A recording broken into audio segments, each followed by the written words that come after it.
Well, good afternoon, everyone. It's a great pleasure and privilege to be moderating a very interesting panel. As the title says, we're going to talk about mainstreaming climate tech investments. Very simply, we're going to talk about where people are seeing opportunity, how they're helping their companies scale, and I'm really privileged to have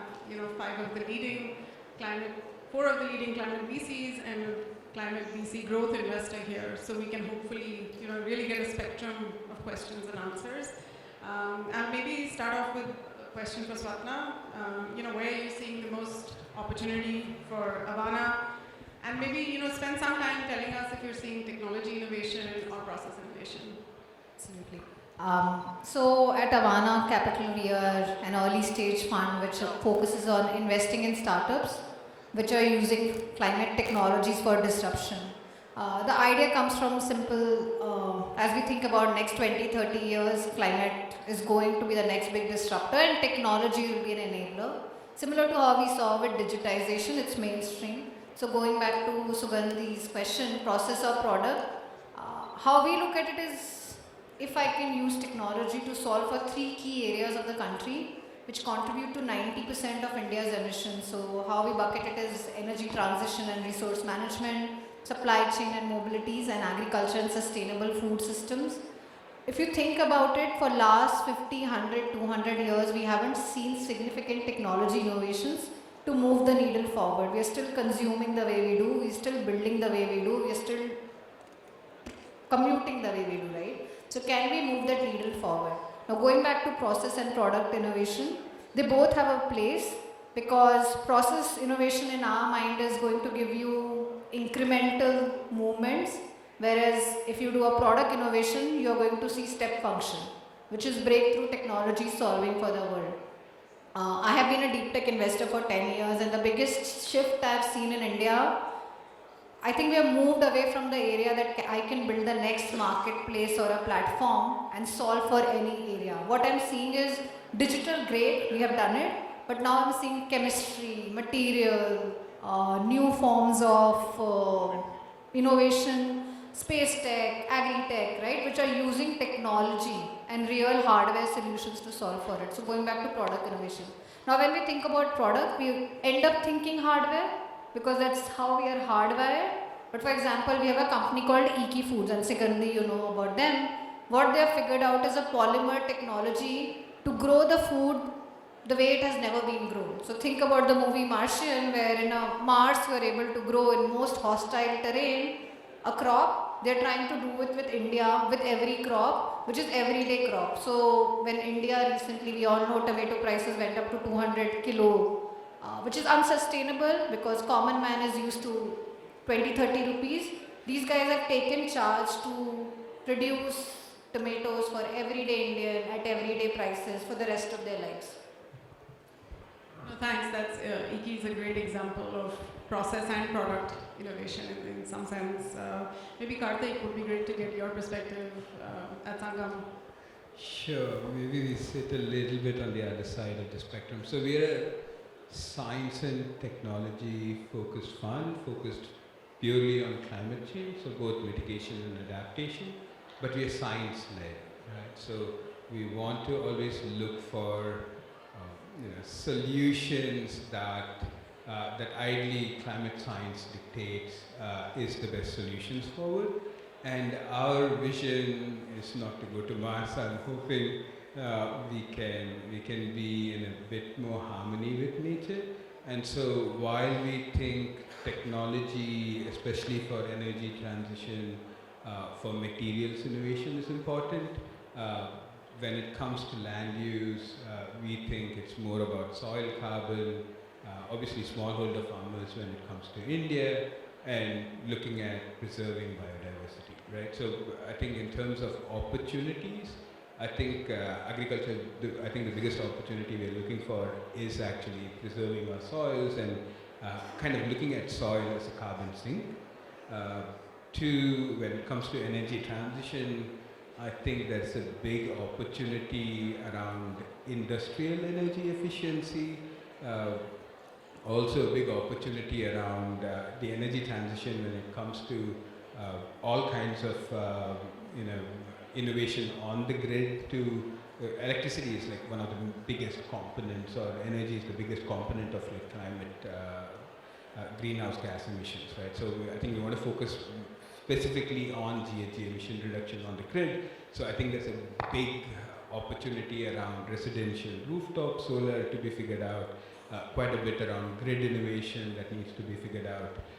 And so for us, I think when we look at most opportunities, EVs doesn't even come up. I think we saw that graph about 75% of innovations going into EV, but when it comes to mobility, we think the biggest issue is freight transport and kind of trying to figure out a way to decarbonize road freight and kind of look for long-term mass transport solutions. So quite a bit that doesn't end up like linking to what most venture is investing in today. No, that's a great point. I think you know, mobility has captured, as the report suggested, a big chunk of funding, and I'm sure as we see these reports in the coming years, many more sectors will get in. That's a great segue. I think Aakash, would be great to hear what sectors you're looking at besides mobility. So where do you see the most opportunity there, and how are you underwriting? Yeah, thanks, Sugandhi. And we run Peak Sustainability Ventures. It's an early stage fund focused on climate and 4 key verticals: energy, food systems, water, and climate tech. But quite deep. And as my colleague mentioned, I think one of the key parts of the climate spectrum is understanding how complex each of these problems are. So a lot of focus really goes into diving deep into what the problems within each subsector are. So, I mean, outside of mobility, energy is one of the key things. I mean, when you think about India's energy transition, in particular, when you think about primary energy sources, hydrogen comes up quite a bit. A lot of people have spoken about green hydrogen, but in our mind, you need to actually build out the infrastructure for hydrogen first before it becomes green. And so thinking about blue hydrogen and simply the infrastructure around not just production, but also storage and transportation of hydrogen, because really that is the key part. And I think there's a lot of focus on GHG emissions, but there are several other aspects of the climate spectrum that are equally important. For instance, hydrogen uses deionized water.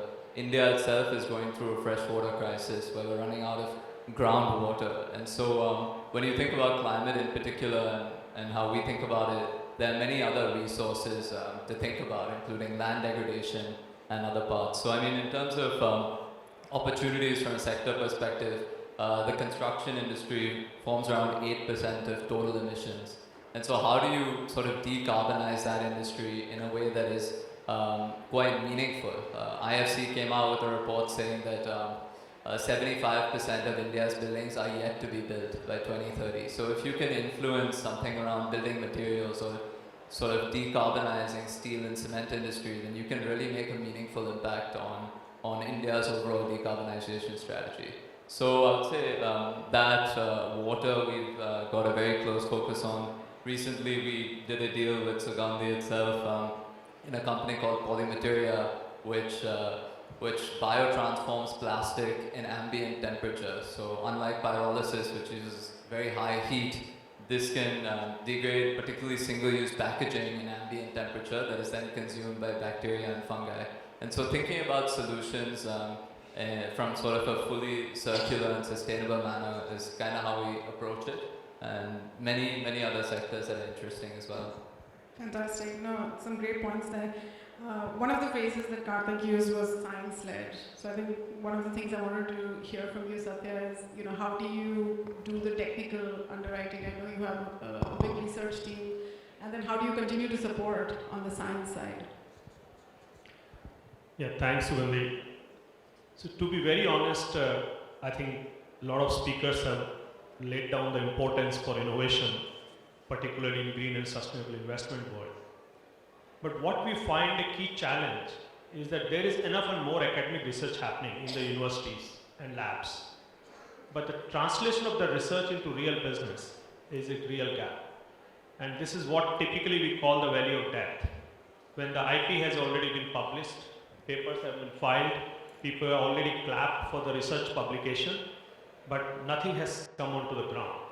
From the TRL level 5, 6 to really turn into TRL level 8, 9 is the real value of death. We as a venture capitalist, including us, will look for that initial product market fit, commercial validation before the commercial capital can come in. At the same time, the research capital stops the moment the IP is published. And this is a big gap.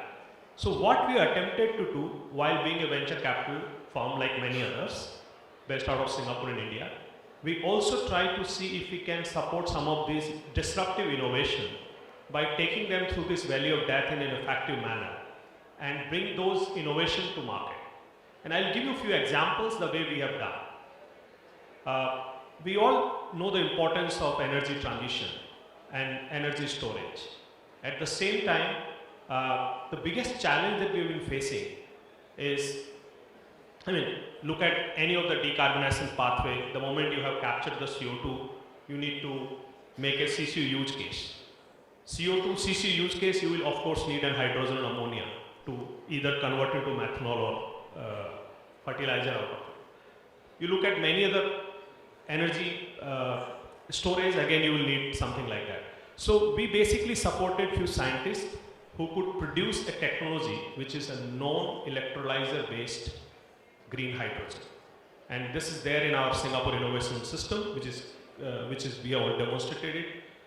Essentially, and similar way we have supported a technology in green ammonia pathway, and there are many more technologies that I can bore you right now with. But idea was that how can we transition from this proven academic research to a viable business model which attracts commercial capital, including our own fund. The other thing that back home that I can give an example is we all talk about biofuels, and I think enough and more has been written about green, the ethanol side of the story or biodiesel side of the story. But you look at the challenges associated with this. First of all, this requires more support. Of course, we need more biofuels to be there.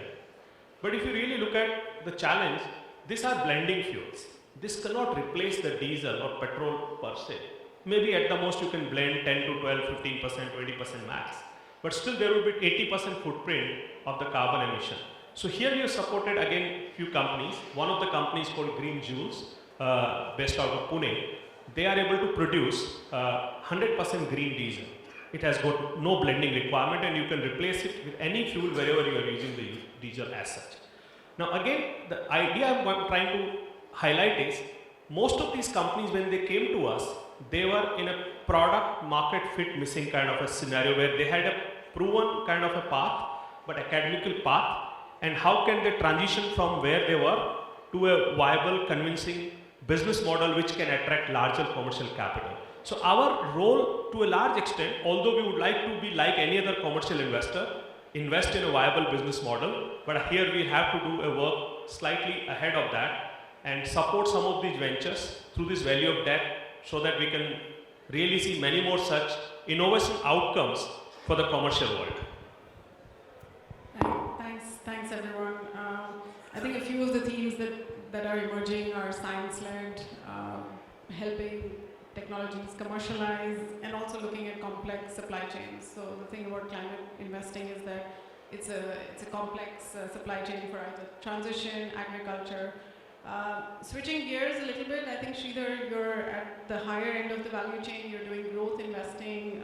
Maybe for the audience, give us a flavor of where you're seeing the most opportunities for your capital, and where do you see them in the future? Sure. So I represent GEF Capital. Our legacy goes back to almost 30 years, with a presence in India for close to 14, 15 years. And as Sugandhi mentioned, we are a growth capital investor, which means we typically come in more at the mid-stage when the technology model, the business model, the financing model are somewhat established, and we provide capital for companies to scale. In the early days of our presence in India, we were very active in the renewable energy value chain, but today we are across the board. We do a lot of investments in electric mobility, we do it in sustainable agriculture, in materials, and of course the renewable energy value chain as well. Deal sizes typically for us are anywhere in the $30 to $50 million range. But it's been very encouraging for us to see that in the last 15 years that we've been active here, businesses are starting to scale up. So where we were doing $10, $15 million ticket sizes 15 years ago, today we find that our pipeline for even 30, 40 million deal sizes is very active. Some of the sectors that we see more opportunities is really the electric mobility value chain. We were amongst the first investors almost 15 years ago in India's first electric car. We then stayed silent for a long time, but today we see that sector, the electric mobility sector, demanding a lot of capital, and we also see a point where there are business models that we can back. Similarly, the renewable energy value chain, while in the early days we did more generation, today we've shifted a lot of our focus towards more manufacturing. In the climate mitigation space, we're quite active in agriculture. We find that's the key theme for us to play for climate adaptation. So for us, climate adaptation is really coming down to two important sectors. One is water and the other is agriculture. And we are finding reasonably well-formed business models in these areas for us to invest as well. Fantastic. I think that's a great point to think about how we can get these businesses to scale. I think it would be helpful for us to hear from the panelists on what they are doing and what the ecosystem can do to help some of these early stage companies scale. So maybe I'll start with Swapna. What are the enablers that you see are important for your portfolio companies to really get to a stage where Sridhar or I at ABC Impact can fund them? Absolutely. The size of the country that we live in, 1.4 billion, maybe 1.5 billion, it takes a village. And by that, what I necessarily mean is, while we VCs can say, great, we found great companies and we funded them and scaled, the reality is the whole ecosystem needs to come for them to really enable them to grow. So I'll take two anecdotal examples and real examples. The two big movements of India in climate tech so far have been solar and EV. And none of them would have not been possible had large corporates, regulatory policy, investors come together to build that ecosystem. So how at Avana we look at it, while we are great at spotting early companies, we'll invest in early stage companies. These companies need 3 or 4 key pillars of growth, which is one, corporates. So you need to sandbox, you need to find GTM opportunities, you need early market linkages, and given our backgrounds and networks, we are able to bring that additionality to the company. The second key piece is policy and regulatory. Again, going back to solar EV example, they really led the way, and that same thing is happening today, say with BRSR guidelines and enterprise emissions reporting, or circular economy, because there is increasing pressure to figure out what's happening, right? So I think a lot of this will be also a function of policy regulatory, so you can't be in silo as an investor and assume you've invested in great companies and they will take off. And I think the third real key pieces, which is where I see this forum are more important than ever before, is equity will solve only part of the problem. There is still working capital, there's still blended financing, there's still debt, there's still grant, equity, everything, right? So can we bring that all together with different pots of capital to enable the ecosystem? Satya, it would be great to get your take also on how we can scale these companies. See, more often than not, they require the right networking with the commercial consumers. So we basically highlight 3 things: innovation, adoption, and scale. When I talk about innovation, I think we all know about the power of innovation. When I talk about adoption has to be commercially viable. See, more often than not, when we talk about climate investment, we somehow, back of our mind, have this bad habit of having a green premium, which is not viable. In our experience, most companies are not able to attract any green premium whatsoever in real life. So let's build our business case without a green premium. Without the green premium, the business can be scaled faster. That's the reason adoption is very important. Third, of course, scale. Now, scale is of course a game of how you can connect the dots with, as Swapna mentioned, bringing the right corporate connect, right use cases, and connecting the dots early enough so that we can build the scale. One of the challenges that I see in startups in India is that given the large market here, they somehow try to struggle at a lower price point in Indian context. I believe that we should, if you have a great product, let's take global market as our footprint. Provided we can bring the right connect, whether it's a channel partner, whether it's a corporate partner, or any other capital partner, which can provide us the global platform, provided our product or innovation is globally competitive from price point of view and disruptive enough that it can compete globally. No, that's a great point. I think maybe I'll double click on that. I think Aakash, you invest both globally and in India, and climate to some extent is all our problems, right? So it's not just an India-specific problem. So maybe just give us some perspective of how you think about climate from India versus global. Yeah, definitely. I mean, one of our sort of core theses is that climate problems don't stop at borders, doesn't respect geographic boundaries. And so our view is that while we're based in India and we're building in India, we have to take the most globally advanced technology and scale it in India to the extent possible. Otherwise, take Indian technologies and scale them globally. And the reason for that is also just a timing issue, right? We don't have enough time to reinvent the wheel and say it has to be built in India and only then we'll scale it up. And so, for instance, on hydrogen, we've looked extensively at the space at over 75 different companies, both on the electrolyzer side as well as other parts of the infra. And we're just seeing it's much more advanced outside of India, particularly in Scandinavia. And so we're working with the company to invest and scale them up in India. And hydrogen is one of the spaces where it's less contextualized in that sense if you can figure out the infrastructure. On the other hand, you have a space like water. Water in India, it's a problem that's extremely unique. We have over 18% of the world's population, but less than 4% of groundwater reserves. Our water quality is one of the lowest in the world, including many countries in Africa. And so that needs to be sort of a localized problem. We invested in a company called Indra Water, which is basically a wastewater treatment technology using electrocoagulation and helping industries reuse their groundwater. And so those types of solutions are a little tougher to take globally and scale locally. So it's quite contextual in nature, but our view is that one needs to look at the globe and see what the best, most advanced technology or solution is, and then try to scale that. No, thanks. That's also been our experience sitting in Singapore, looking at a few of these sectors. You really have to do analysis across a value chain and across the technology and really look at it globally, which is the same point that Satya was also making.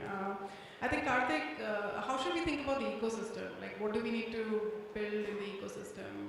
What capabilities to, again, support all your investing companies to be successful? Sure, I think everything needs to be built. Right? So I think everything that the panel said, I totally agree with. Right? So if you're looking at climate innovation, you've got to think about global markets, especially when you're thinking about early stage innovation. But that also means it's not just kind of getting a company in which is set up in abroad to kind of come and operate in India or sell in India, or an Indian company to be global. But at the earlier stages of innovation, can you do more cooperation, collaboration, so there's a more vibrant innovation. Right? So that's quite a bit of the work that we are trying to do, where people don't build in silos. And then two, I would say a lot of climate action is also place-based, right? So I think Satya mentioned you got to get the companies to go out and talk to customers and build that traction. And I think that's the key part of entrepreneurship as a solution for climate change. But not everything is a venture investment, right? So a lot of things are place-based. So whether it's local food systems, local regeneration, agroeconomies, waste management. And so what we are looking at is there a way for us to build more social infrastructure startups? I think India has done a great job, or the Indian government has done a great job in terms of building digital social infrastructure solutions. I think what we need to do is now co-opt some of that to be able to deploy more technologies which are not rent-seeking, right? So can you kind of provide your technology to different geographies, whether within India or outside of India, where you create local capabilities, right? There's a sense around global economies where they want to build local capabilities, local manufacturing, local supply chains, local jobs, and I think that's going to be important. So when you kind of think of it to what I started with, which is building collaborative innovation ecosystems, and then at the top of it, when you're talking about capital deployment and partnerships at the fund level, can you also see some of that where you see economic flows, where technology is transferred without always seeking rent? I think that's a tough one though, right? I'm quite curious that none of the panelists mentioned sort of IP protection or building IP transfer capabilities as one of the things that we all need to invest in, right? And I think that's, at least for me, I feel like that's where the rubber will hit the road, where you want to also invest in innovation, but you don't want people to collect unreasonable rents for a solution that benefits all of us. You don't want someone to hold on to it and then make it unviable. So that's kind of a unique situation in climate tech innovation that we're all going to have to, hopefully start collaboratively and build that way. No, that's great. Thank you so much for that. I think Sridhar, again, from your lens, which is slightly different from the four VCs, where do you see the enablers for some of these sectors to grow even further? Yeah, I think the answer varies from sector to sector because each sector is at a different stage of evolution. As an example, if you look at the whole renewable energy value chain today, 15 years ago that sector was very dependent on feed-in tariffs, generation-based incentives. Power tariffs were 4.8 rupees plus another 50 paisa to make it viable. And that was required at that stage because the cost structures had not yet evolved. None of that exists today. Today, tariffs are discovered through a competitive auction process, and that is very viable because the cost structures have matured a lot. So today, renewable energy power can be sold at below 3 rupees a unit, and generators make reasonable returns because the entire cost structure has evolved to support that. So as every industry matures, it depends on what phase of that maturity curve you are in, and the support required is very different. So if you look at the electric mobility value chain today, the government has FAME subsidies, which is required for encouraging adoption. But in parallel, there are technical standards also that need to fall in place for that industry to evolve. 4 or 5 years back, a lot of India's charging network, for example, was based on a Chinese protocol called GB/T. Today, that's moved to a CCS protocol, and that's great because once the protocol stabilizes, scale can come with it. So depending on what part of the industry's evolution you are in, there is a mix of, let's say, policy support that needs to come in, there is a mix of financing support that needs to come in, and the manufacturing ecosystem that needs to build to bring all of this together, and ultimately a financing ecosystem. I mean, if you look at electric mobility today, one of the challenges that is facing that sector is how do non-bank finance companies or auto finance companies lend to that sector. Traditionally, they've been used to underwriting a 10-year life of a commercial vehicle. Battery packs will not last for 10 years, they will last for 4 years, and the battery pack is 60% of the cost of a commercial vehicle.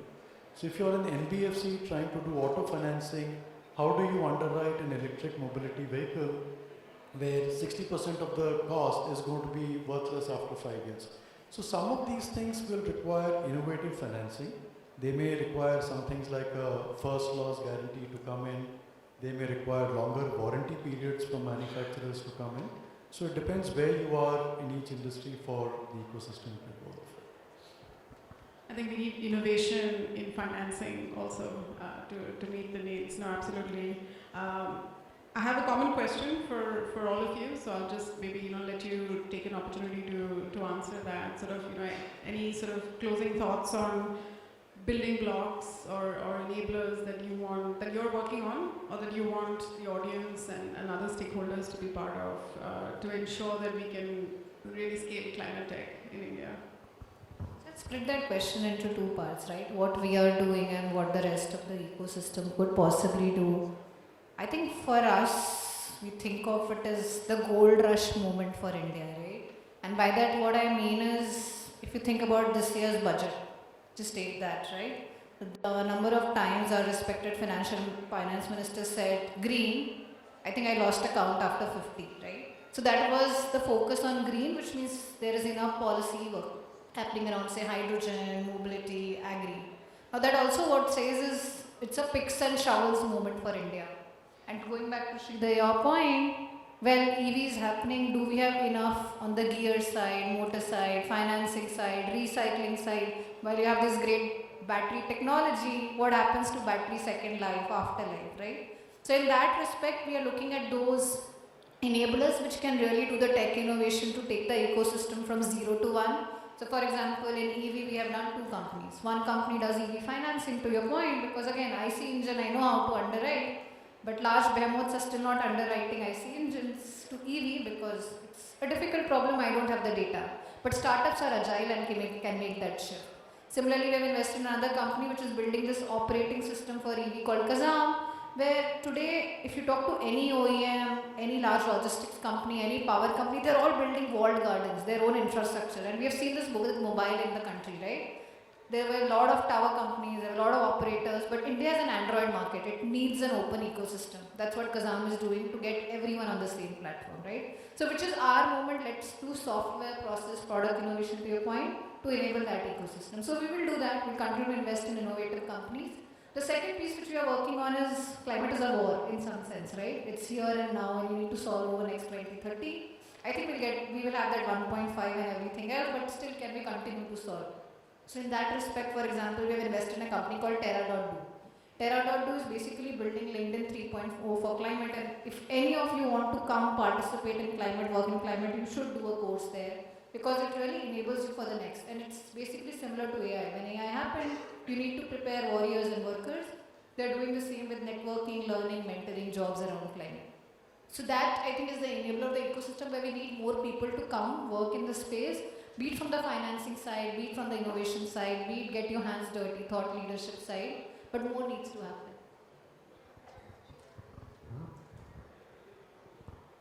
For us, like I mentioned earlier, we are more a mid-stage growth private equity investor, and therefore we're quite happy to underwrite business model risks, we're quite happy to underwrite competitive risk, but policy stability is very important for us across all of our sectors.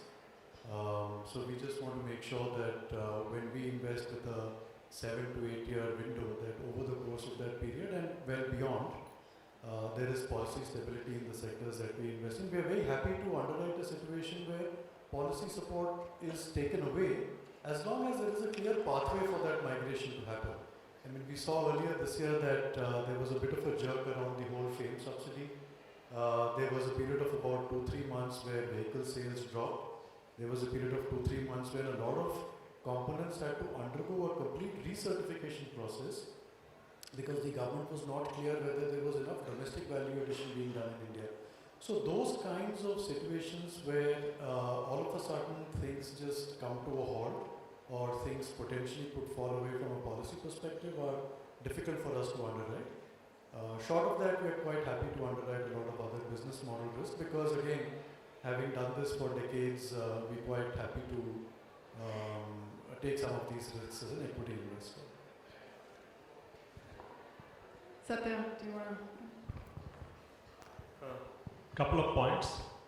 I think the biggest stakeholder in climate world are largely the corporates, and we still see them sitting on the fence. Most of the capital that today we have is largely the international capital and very small private family office capital. I think we need corporates to participate not only by providing the capital but also providing the sandbox for early commercial adoption of the disruption or innovation that we have been working at. I think that's very important. Second, very important aspect is how do we build the commercial scale in some of the innovation or disruption that we have seen. And I consider this two-stage approach. One, get the unit economics right. then get the scale right. Domestically or international doesn't matter. I think the first one we are quite good at. As a venture capital investor or early stage investor, we try to get the unit economics right. But then how do we really build to scale so that the business can really start impacting the objective of climate mitigation with which we started?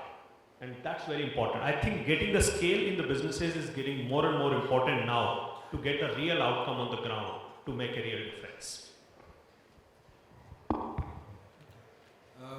So, as I said, like when I started, I think climate change has a bit of a, or at least climate change investing has a bit of a street light effect, or what's called the drunkard search principle, right? So everybody goes and invests where it's convenient. So that's why you see all that EV investments happening, right? And that's not a bad thing. I think there's a lot of capital in the world. There's a lot of opportunities that need to be supported.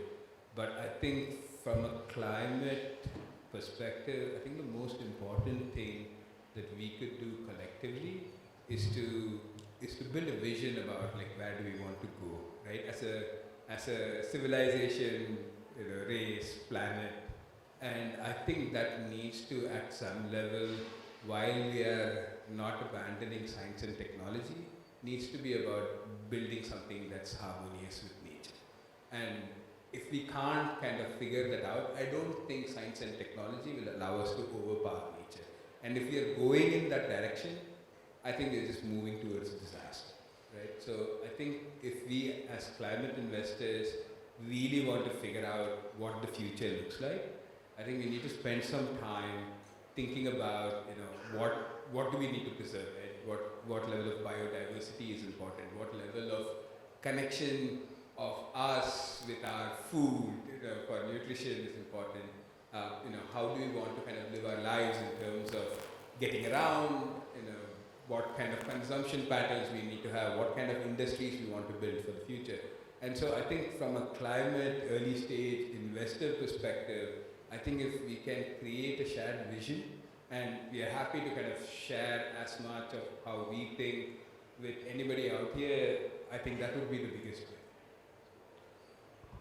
I think that's a clarion call for, we don't want to be here 10 years later with the same air that we're breathing, and as they say, the more things change, the more they stay the same. So that's a great word of caution. Aakash, some thoughts from you? Yeah, definitely, and I think my fellow panelists have covered it well on the partnership side. I mean, this is definitely an ecosystem play. Equity can only solve a portion of the problem, but you need things like blended finance. We're working on 2 larger scale projects with public companies. We think of ourselves more as a firm rather than just a VC fund, and I think it's important to kind of do certain larger projects that can truly move the needle. I think one thing to add, even just in terms of India's energy transition and how we decarbonize, is to really scale up solutions that are sustainable from multiple angles. And I had mentioned sort of this resource utilization earlier, but I mean, just thinking through multiple aspects of problems. So for instance, as the renewables within India's energy mix increases, we need to start thinking about intermittency risks and long duration energy storage to solve for a key part of the renewables problem. When you think about sort of some of these other verticals, just heat consumed or water utilized or land degradation, we've spent a lot of time looking at software solutions, and I think one of the things that is really important is to understand that everything has a cost. I mean, even though data is free, technically you have very, very large data centers that use an immense amount of land and also require cooling. And so things that perhaps seem free on the surface, even a bottle of water for instance, right? It's not priced according to what the actual value of it is and the potential impact in terms of throughout the supply chain, microplastics in the ocean, or what does it take to actually recycle or reuse that bottle, and how are you recycling it? And that's not priced into the cost of it, which is anywhere from 10 to 50 rupees. And so I think as you start to value some of the impacts that are not priced in, people will start making better decisions, both at an individual and a corporate level. And so part of it is really just that awareness and understanding that there's embedded impact. We talk a lot about this concept of embodied carbon. In EVs, for instance, I mean, they're great in terms of reducing the emission side of things, but there's a lot of embodied carbon in the process of building a car, which is not priced in. And it also, I mean, in India, renewables is not a very large part of the mix, and so you're still burning coal to fuel the EV. And so I think just all-rounded thoughts on what to scale up is important, and I think we're all getting there. And it's great to see sort of deep science-backed investment decisions. I think it's really a marriage between the two.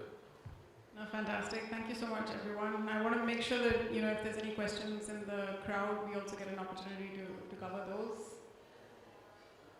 It looks like I'm going to have to walk all the way there. Do you want to just come in the front? Sorry.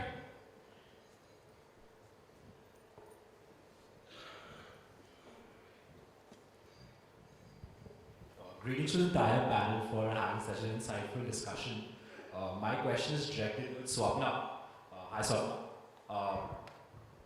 I was just asked, I want to have a question. I have a question from a perspective of a budding, aspiring investor who's building his own investment thesis. I wanted to get your take on it. Which are some of the more exciting subsectors inside the climate tech, whether it's sustainable packaging, energy, etc., which you are looking at, which will be the melting pot of innovation? Why would that be so? You know, it's a very hard question to answer because I think today as we think about climate tech, various sectors are seeing this hockey stick growth because I think the entire climate, pun intended, is conducive for it. So if I think about circular economy, just because of the push from various stakeholders, be it large corporates, be it regulatory, there is increasing push towards circular economy. And going back to Satya's earlier point on corporates, right? Corporates are not willing to adopt because all of them are thinking commercially. And today there is a green premium attached to the circular economy where I move to say sustainable packaging materials. Can I recycle it again? Or should I use existing materials and recycle it and still get it back into the ecosystem? Should I move from plastic to something else? So all this is putting that pressure on every stakeholder to think about that as we are increasing consumption, can we get circular economy going? So I think that is one area, if I was here, I would spend more time. I think hydrogen again, while the large corporates, be it Adani, Reliance, will do what they are doing, but there will be pocket of innovations around the tech side which we are seeing out of labs, be it ISC, be it IIT, be it BITS, where people are working on hydrogen already and trying to make it commercial. Again, goes back to the earlier point that a lot of this is not ready in the IP, but there's innovation happening. So if I was here, I'd actually look at more than process innovation, product innovation at this point, because the adoption curves are becoming more an enabler rather than an inhibitor at this point. Right, there's another question there. Thanks.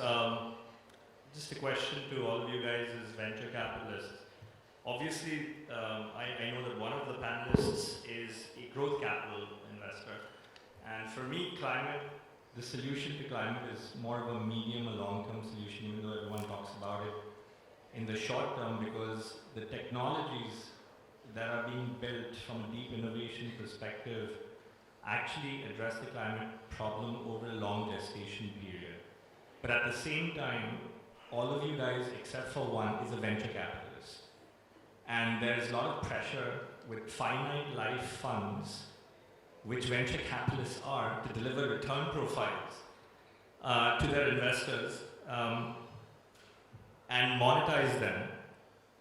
And you're only going to get additional capital from your investors if you do that on a regular basis. There was also a point made by Satya that corporate venture capitalists, CVCs are not allocating enough capital, or even corporates are not allocating enough capital. But you have to actually prove to them that you can actually make them money before they actually allocate more capital. So how do you construct a portfolio that gives you return profiles over an 8-year time frame with the first 4 years of investment and the balance 4 years of exit opportunities while trying to address the climate problem, which actually require deep foundational innovation, which is long-term based by its very nature. Yeah, that's pretty existential. I'll see who's It is, and because I run a VC fund as well, Yeah. and that's the biggest issue that I'm actually having, which is how do you demonstrate ROI to investors and attract more capital when everything that you're trying to do is to address climate over a medium or long-term time frame. So you know why I'm sitting next to Sridhar? You got the answer. Okay. So to be very honest, I think some of you were there when the previous panel was on, and there is a general belief that there is enough and more capital available for growth in climate sector. And friends like Sridhar are willing to write a larger check. So, and this is not only true for India, this is also there for international capital. I think they are looking for those attractive businesses which they feel they can write the bigger checks. The challenge today is that can you really invest in early stage and make them attractive enough for growth investors or strategic investors or financial institutions to scale the business model. So I'm not sensing that big a challenge for a real business in climate not find follow-on investors or a strategic partner. The challenge is from the innovation or the stage that at which you enter, can you really make it commercially attractive enough for the follow-on investors or the strategic partners? And this is where the real debate is. If I could just add one thing, I mean, I guess just from the portfolio itself, we're seeing it come from different places in terms of exits. For instance, Wari will be IPOing this year. We have a company, our first water deal that has already IPO'd. Ion Energy, we got a full exit after Amazon Climate Fund came in. And for a few others, we've gotten secondaries. And so I think like the VC, you have to operate within this time frame.